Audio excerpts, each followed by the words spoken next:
Loretta, welcome back to the Hidden Why podcast. Great to have you here. Hi, thanks so much for having me on again. No, it's great to have you here. And look, loved your work so much so that we had you on twice, didn't we, in the past? Forgot, yeah.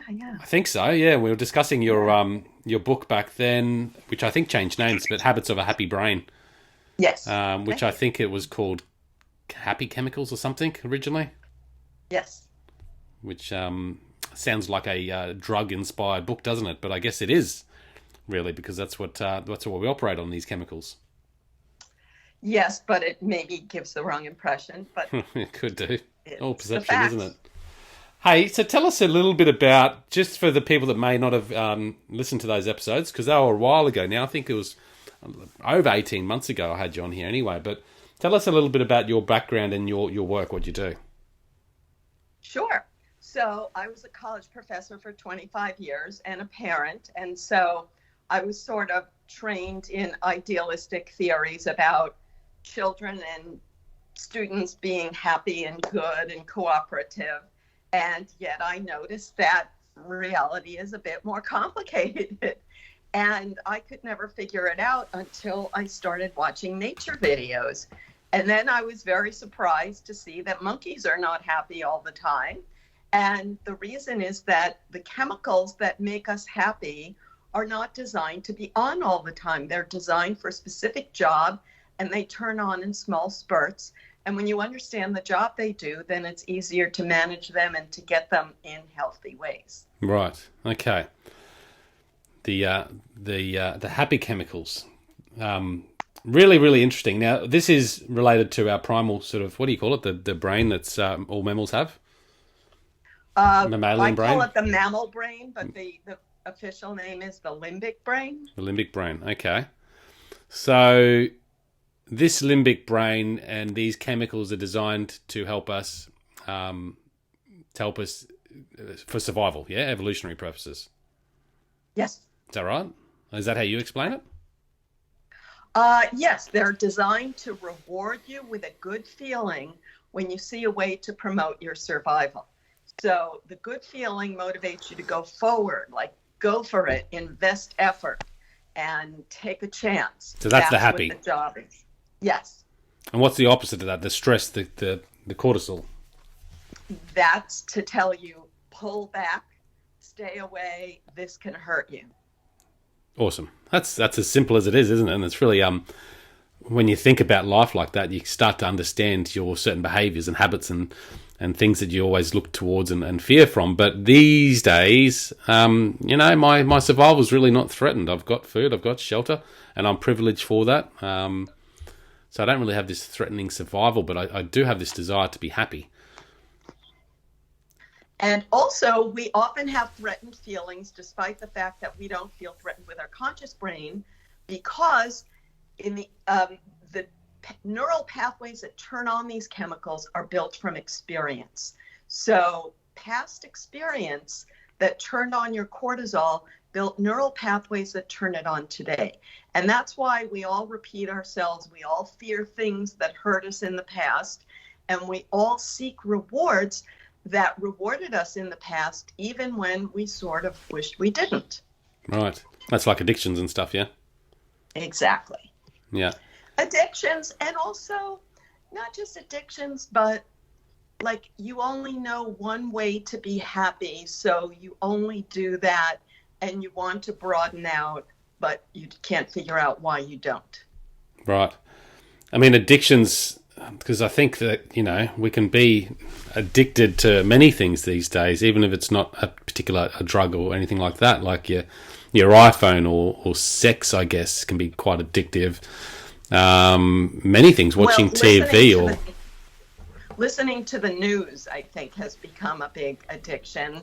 And I heard the word doom scrolling, where if you think from a caveman perspective, you were always looking for signs of danger. Yeah. And when you're listening to the news, you're constantly looking for that sign of danger so that you could protect yourself. You don't think of that as happy, but that urge to protect yourself, to anticipate harm and take protective action, is a natural, healthy thing, but you can overdo it with the news. Right.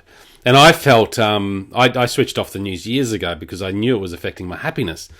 And I just heard that through, people that I listen to, motivational speakers, yada, yada, yada, saying switch off the news. It doesn't do you any good. And sure enough, it didn't do me any good. And I switched it off and I felt a lot less anxious in life, right?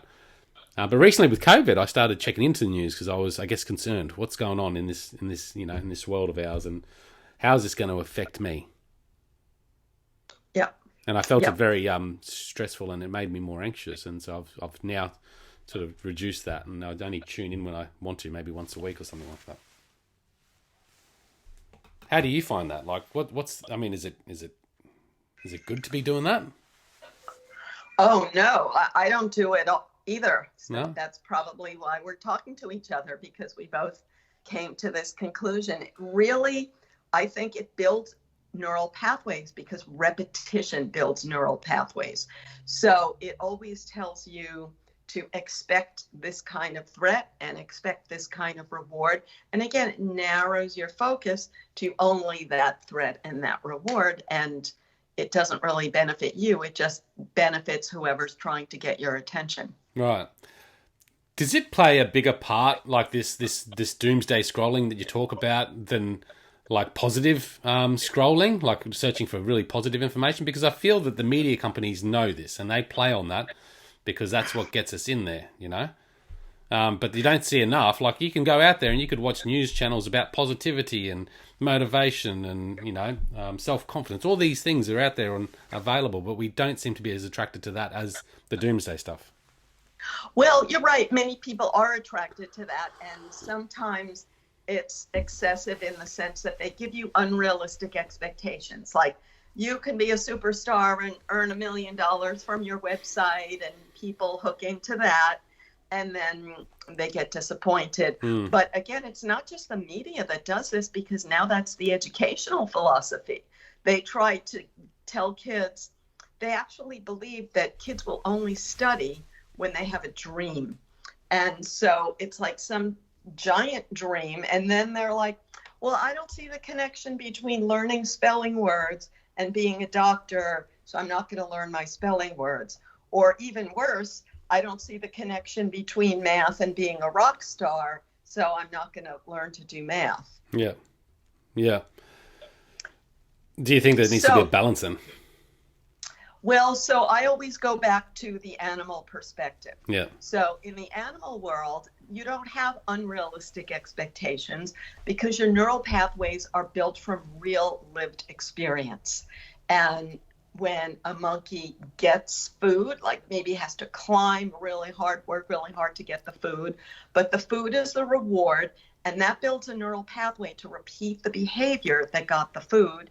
And the unhappy is, let's say if a monkey makes a bad choice, puts his weight on a branch that breaks, ends up at the bottom and gets bitten by a predator, pain creates a pathway, and if you survive, then you try to avoid that problem again. Yeah. So you've got a new book now called Status Games: Why We Play and How to Stop Status Games. Talk to us about the concept of this book and why you wrote this book. Sure. So my earlier books talked about all of the happy chemicals: dopamine, serotonin, oxytocin, and endorphin. And this one is mostly... Is that all the happy chemicals? Sorry, is that... Those are all the ones I focus on because, in my opinion, they're the ones that are happy per se, as opposed to having some other job that we don't perceive as happiness. So in the... So in this book, you focus on one of them? Yeah, just one, serotonin, because that one's really complicated.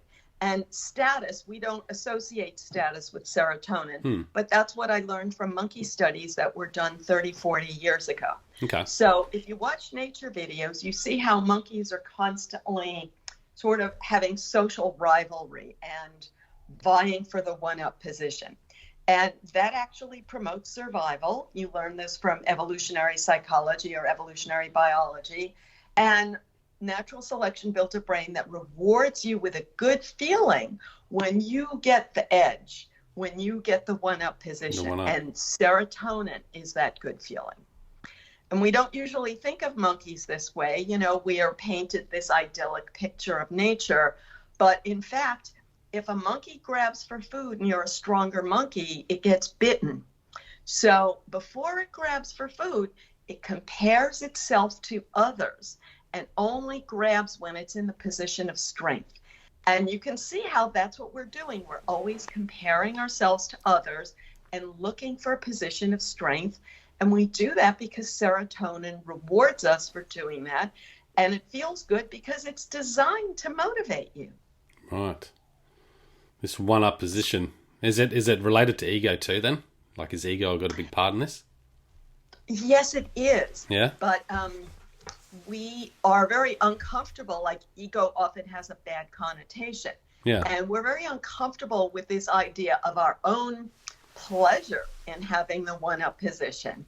Even though, you know, we all do feel pleasure from like winning or being in the one-up position. So we see it in others. We don't like to see it in ourselves. So I've collected a long, long list of synonyms of words for this feeling. And we use bad words when other people want the one-up position. And we use good words when we want it ourselves, like pride or self-confidence or self-esteem.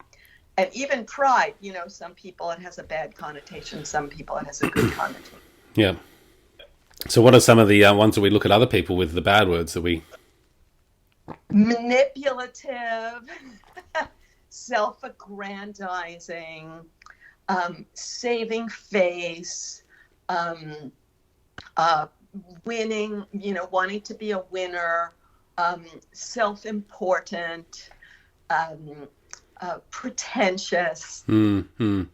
So this serotonin that's, you know, going back to the evolutionary past of survival, helping us to get that one-up position, it makes sense because we want to be, you know, we want to survive. So we want to be at the top or as close as the top we can. So we're always striving for that. Yes, and in the monkey world, you don't get mating opportunity if you're at the bottom of the hierarchy. So this was a very profound insight when I learned this. Like, wow, that's heavy. Yeah. Well, they talk about, the male that's the strongest or the most beautifulest, perhaps, gets the best mate too. And you often see that in society, you know, with either high earning or well successful individuals, or good looking individuals with spouses or mates that are actually almost equally, you know, as good looking or as successful. Yes, and in the book I use lots of animal examples because today this view is very unpopular. So people have mostly been taught about the exceptions. They're saying, oh, no, that's not true at all. Animals have a democracy. You know? So I give lots and lots and lots of animal examples so you can see. And it is complicated. It's not what I just said was oversimplified. Yeah. So what's an example that you can give us from your book? Yeah, so really fascinating example that I stumbled on. You've probably heard of mandrills, which is a monkey. It's like a baboon, but it has rainbow fur on its face, like sort of red, white, and blue fur on its face. And then its butt has the same thing, red, white, and blue fur on its butt. So in nature, these mandrills, if their colors are brighter, the females are more attracted to them. And otherwise, these monkeys are just like baboons, but baboons actually have violent clashes. Yeah. But mandrills do not have violent clashes because they compete on appearances rather than just muscles. So that's just an example of how there's different ways to compete. And then from the female side, in many species, the females don't compete in that way per se. There's like enough interested males, but it's very, very complicated in every species. But when I say reproductive opportunity, it's not just having sex, but it's having protection for the young. So females compete for protection for the young. Yeah. And there are even like violent females that steal the children of other females. So that's part of like a woman's strength, of female strength equals the survival of her young. Yeah. Fascinating, isn't it? Yeah. What do you think people have against like this study of the evolutionary past and our need for survival? And these days it seems to be, no, it's not like this. I mean, there's, what is there, 52 registered sexes these days? You know, as an example, like, let's just have a look at the biology of people. Yeah. So what people have against it, I didn't say too much about that for a long time, and then I got canceled. Why didn't you say too much of that? Huh? Why didn't you say too much of that? Worried about the repercussions? Well, I didn't say too much of it because I thought instead of just participating in the conflict, I wanted to offer an alternative. Right. But then I got canceled at psychologytoday.com, where I had blogged for 10 years. So then I decided to start a new blog at Substack, where I explain why academia doesn't like this. And I give a lot of reasons, a lot of complications. But a simple answer would be that people want you to believe that the state of nature is effortlessly happy. And in nature, everything is easy. And so every time we're unhappy or stressed or have to struggle, it's society's fault. It's the system's fault. And if we tear down the system and go back to nature, then everything will be effortlessly easy again. And this is not true, but this is a very desired belief. And it dates back to Rousseau, Jean-Jacques Rousseau, which was the middle 1700s. So I started researching him and writing about him in the book. And he had not just nature is all happy, but children are all happy. So if you let your children run wild, everything will turn out. But if you all problems are caused by society trying to manage children. Well, I wondered, how did that work out for his kids? Because it did not work out for my kids. So just letting your kids just naturally, you know, explore life rather than have some sort of boundaries and systems to control. Okay, keep going. Yes, and I noticed that most of the social science professors around me were indoctrinated in that view, and it didn't seem to be working for them either. So that's when I got to researching all of this in more detail. And one thing I learned, Rousseau in the mid-1700s, he gave his babies to the orphanage as soon as they were born. So he never raised any children. He just theorized about how children should be raised without ever having raised them. So this whole theory about how society works, a lot of it is just wishful thinking. That's kind of deep, man. That's like if you look at it and, you know, we put our, like right now there's this desire to change the way we educate our children. And I guess it's a fear of the unknown because things are changing so fast, and we know that we've always educated people like this, and it seems to have created a fairly good culture in society generally, I would think. But now there's this talk about changing the education and changing the way, and there's these new schools that are popping up that allow kids to be a little bit more free, I think, in that sense. And I guess going back to nature, letting them guide their own education. And maybe that's good because I think kids need to learn how to self-learn. And we don't really give that in education. But what are your thoughts there? I mean, do we need this control over our kids as their upbringing to then introduce them to society?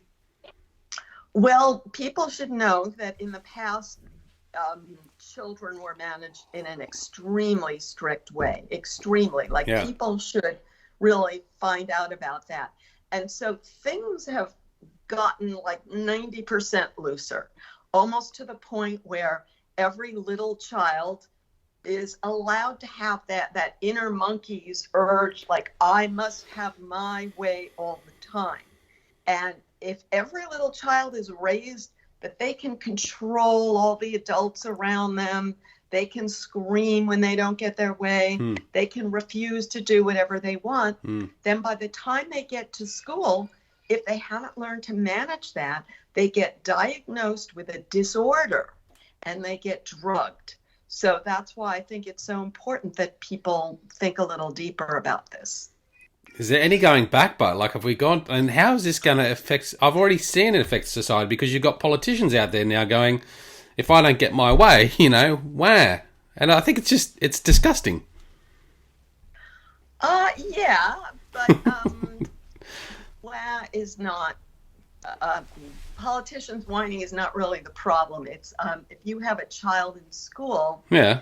and they hit other children, and your child is surrounded by bullies, your child's school day is interrupted over and over by bullies, and if that bully has to be drugged in order to be socialized. So this is all, I think, what the problem is. Yeah. And the reason, again, is because there is this natural urge for social dominance. It's not a disease. It's natural, and we all have to learn to manage it. And we may not learn to manage it if our parents think that certain behaviors are okay. Yeah, because parents would love to give their children that freedom to run wild and not really know that it would harm them in the future. Well, it makes it harder, doesn't it, to give them that freedoms? And I guess what is the fear from a parent not wanting to put those restrictions and those controls and that discipline and, I guess punishment on their kids? In the short run, you have a little bit of conflict in your home. It's easier to just not have the conflict. And the other thing is you want to give the child what you didn't have. So all through human history, people didn't have enough food or shoes or firewood. They didn't have enough rest time. They had to work, 15 hours a day. Even children had to work. But now we have it so easy that, what else can we give our kids? They already have everything. Well, we can give them power, because that's the only thing, we feel that we lack. And it's nice to have power, but the bottom line is that you are one of 7 billion people in the world. And serotonin is this good feeling you have when you're special. Everyone wants to be special. It's natural, it's normal, but you're only one of 7 billion people. And so you have to design a way in your mind that you could feel special without being the center of the world, because there will always be other people who you'll say, oh, how come he gets to be special? How come he gets to be special? And my simple example is like in kindergarten, every child gets to be what's called superstar of the week. But then every other week of the school year, you have to live with another kid being the superstar of the week. It's like everyone gets a first prize for running in the race. Yeah, but then you have to deal with the fact that the other kid got the first prize too. So the kids quickly figure out that it's not first prize. So then they still look for other differentiators. Social comparison is a natural mammalian function, and we must learn to manage it. We can't just blame it on society. So kids are pretty smart, hey? I mean, they're going to pick up on, I didn't actually win the race, but here I am getting, a reward. And then I deserve a reward all the time. And how does that make one feel? Like, I used to be the slowest kid in the running races, and it ate me up, but that's what it was. I was the slowest, whatever. I was happy when I got second last. You learn to manage that feeling of not being the best, and then you learn to look for other things where you did have skill, and you developed skill because you said, where should I invest my energy? And you made a good decision. And that's what we got to teach our kids. It's spot on. Yes, absolutely spot on. What, this status games, I mean, you talk about it in the book. We think it's making us happier, this one-up position. But is it actually making us happier? Well, you can't have it. You can't have the one-up position all the time. And that's what makes people unhappy. So the way I explain, once again, is whatever turned on your serotonin in your past wired you. Whatever gave you the one-up position when you were young, that's the way your brain learned to look for the one-up position. So you're always looking for it in that particular way. And that's why people repeat themselves. Like whether you had to be the star athlete and then you're frustrated when you're not the star athlete, or if you were always at the top of your class and then in adult life, you can't be that anymore. Or if you could get the best drugs or drink more beers than your friend. So that's the trouble with always looking for the one-up position in that old way that you wired in youth. I can hear your grandson in the background there, having a good old yell. Yeah, I wished. That's okay. So this one-up position, I'm just trying to think. We're striving for this, so we're always putting ourselves in comparison then with others in society. So that's not a good thing. Or is it a good thing? It's not a bad thing. Well, whether it's good or bad, we keep doing it because that's how our brain works. So we have to learn to manage it. Right. And that's what the last third of my book is about. So the first third is sort of about animals and people in history. Yeah. The middle third is the biology. And the last third is how you can fix it. So I differentiate between what I call junk status and healthy status. So healthy status is finding a way to put yourself up without putting others down. Right. And you have to put yourself up in your own mind without waiting for the world to applaud you. Because if you wait for the world to applaud you, you'll wait forever and then you won't develop the skills that you need. So people in history who have accomplished anything, they did it themselves. They didn't just get applause at every step. Right. And that's what you find through education again is, the rewards and the constant, raising of kids up, that then, once they finish that and don't have that anymore, they really struggle. Yeah, some people will criticize whatever you do, because if you had, like in the past, it was very much based on grades and class rank, and people blamed that for their unhappiness. Then if everyone gets the same, people blame that for So the point is, we are challenged with a brain that's difficult to manage, and that's why I focus on learning the skill. One thing that makes it harder, I said that whatever turned on cortisol in your past. So anytime you felt one down in your past, that turned on your cortisol and built a pathway that focuses you on that today. So everyone, whatever is there, one down, like I'm feeling behind on this particular aspect of life, and then they see the world through that lens and they make themselves miserable. Right. So you get that sort of tunnel vision of that particular perspective. It's like when you see a new car and you go, oh, I really like that car, and then you start seeing it everywhere. You focus, your attention goes towards that which you're focused on. So you're saying that cortisol pass that's being driven by a need to avoid certain situations or pain, we then actually find ourselves running into more of that because we're so focused on trying to avoid it?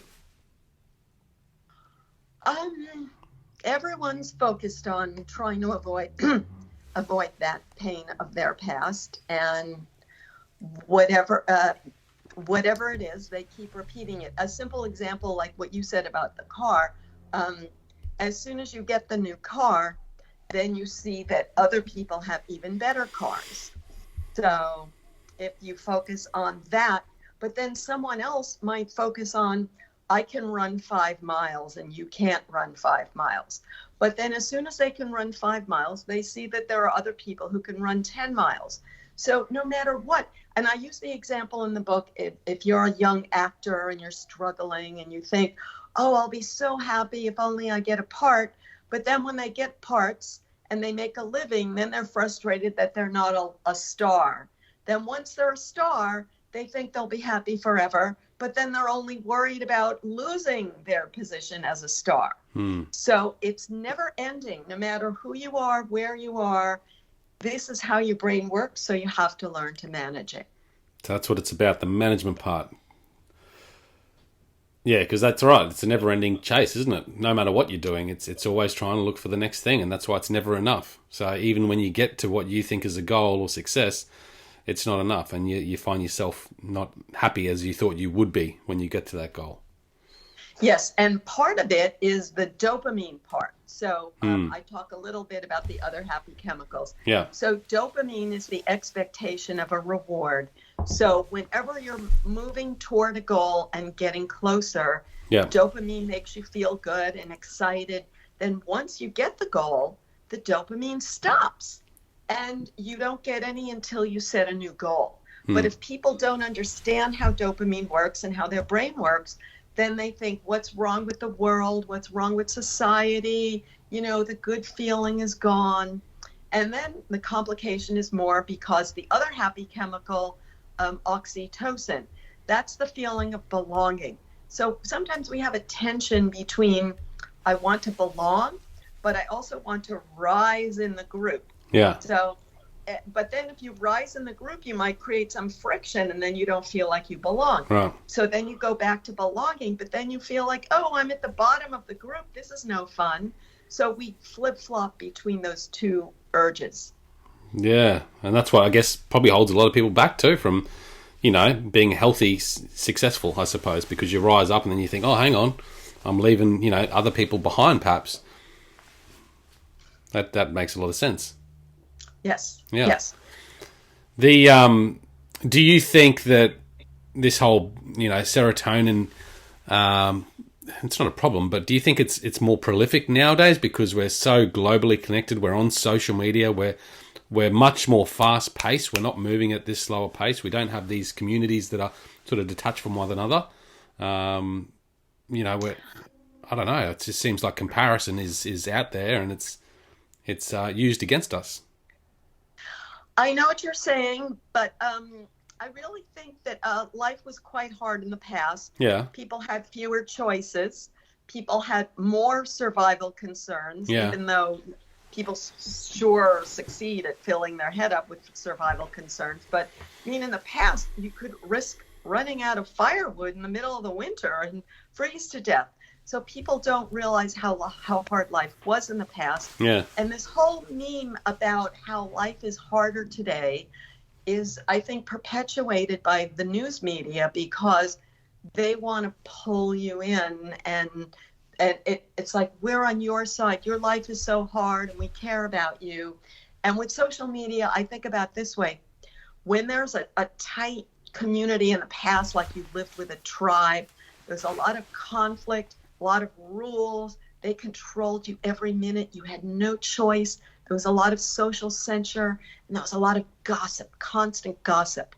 So all these traditional turmoil and conflict is now being played out in social media, but you actually have more choices than you did in the past. So and more freedom. So yeah, good perspective.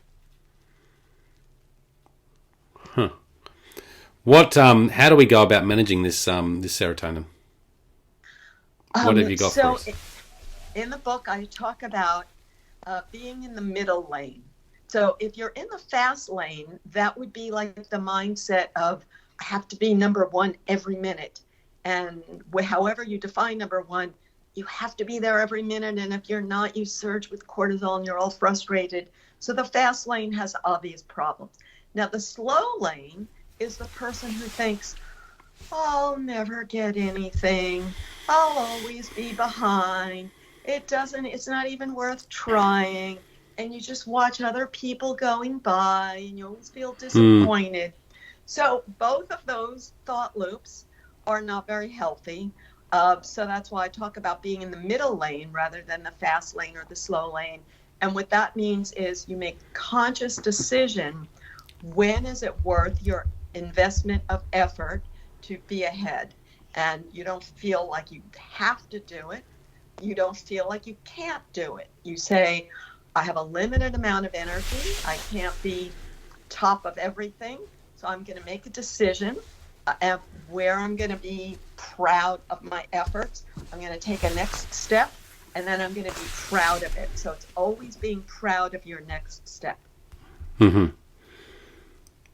Yeah, that makes sense. I mean, that middle lane. But again, if you're sort of wired this way, either way, fast or slow, track, to change that and try and step into that middle one is a big challenge. And to be more conscious, I guess, is what the word you said before, which I absolutely agree with, which means, perhaps we need more mindfulness education in society so people can be more conscious about their decisions. Yeah. So I talk a lot in my book about how neural pathways are formed and how new neural pathways are formed. And it takes repetition. Yeah. So in my opinion, mindfulness is mostly focused on not activating the old loop, but it doesn't teach you how to create the new loop. So the new loop, you have to create it by consciously designing it. You have to say, how am I going to give myself that one-up feeling? And I suggest specific ways. And then however you're going to give yourself that, you can't expect it to work on the first day, but you have to repeat it and a pathway will build and then it will start to feel natural. And that's okay. That's for something specific that you're sort of wanting to move towards in that one-up position. So firstly, we have to decide on which areas that we want to be in that, use that energy for that one-up position, and which areas where we can sort of put aside, which has got to be hard to do in itself. Yes, and of course, if you try for the one-up position, you can't be guaranteed that you're going to be in it, however you define it. You can't be king of the world. So I focus on realistic expectations. Like I want to make, let's say, let's just use a simple example that you're trying to sell something. I'm going to knock on 5 doors every day. And then I'm going to be proud of myself for having knocked on 5 doors every day and have that sense of pride that I've done something useful. Yeah. The to manage that, I mean, I think that's the biggest challenge for a lot of people, and I think you're right. Like the meditation and mindfulness, helps us not make those past connections, but you need to find out new connections and new pathways, and that's only by actively exercising something and practicing something, isn't it? Really? Yes. And many people, when they look for this kind of one-up feeling, they focus on ethics in the sense of like, I'm not going to do something for myself, I'm going to do something for the needy. Yeah. So that's become the popular meme, and that's the popular way of feeling proud of yourself and feeling one up by doing for others. But I'm trying to encourage people to broaden that, because many people who do that, they end up resentful. They think, I can never do anything for myself. I only have to do for others. So then they think they're so proud of being a good person, but they're really resentful. And also, then they look down on others like, I'm more ethical than you are. I'm more caring than you are. I'm more empathetic than you are. So they're still playing the one-up game. Yeah. This, you talk about the healthy serotonin and then what do you call it? The false serotonin or the... Junk status. Junk healthy status. Status and junk status. What is... I always talk about it with happiness too. And I when I wrote my book, The Ultimate Life Map, I talk about, superficial happiness and real happiness. Because I think a lot of us are driven by this superficial happiness, which is happiness designed to pull out our happy chemicals that aren't actually worthwhile, I guess, Whereas the real stuff that makes you happy, genuinely happy, like achieving a goal or building on a relationship or being healthy, things like that. That's what we should strive for. So what is junk status about? Well, again, I call it putting yourself up by putting others down. Right. That's okay. how I define junk status. So yeah. If you can, even if you're healthy, but like I can do 10 sit-ups and you can't do 10 sit-ups. So it's good to focus on that you can do sit-ups, but if you're always sneering at other people who can't do sit-ups, then you can become a little mean-spirited. Yeah, it's just not healthy, and I guess that's being humble, isn't it? Yeah, and it's hard because then you could go to the other extreme of I can do 10 sit-ups, but everyone else can do 100 sit-ups. So what's wrong with me? So it's finding that balance, constantly manage Mm. to be happy with where we are. Yeah, no, that's cool. What is the ultimate goal of this book? Or like, what do you want people to take away when they read Status Games? That they can enjoy that one-up feeling, but they don't need it every minute. So you don't have to be a slave to it, because it was not designed to be on all the time. Yeah. But just the knowledge of what causes it gives you a sense of power over it, rather than just feeling like, maybe I have a disorder, what's wrong with me? My good feeling went and it will never come back. Yeah. I love your work. Really interesting conversation, and certainly something to take away and put at the dinner party, I reckon, these conversations. Now, this book was launched just recently, September the 8th. Is that right, on Amazon?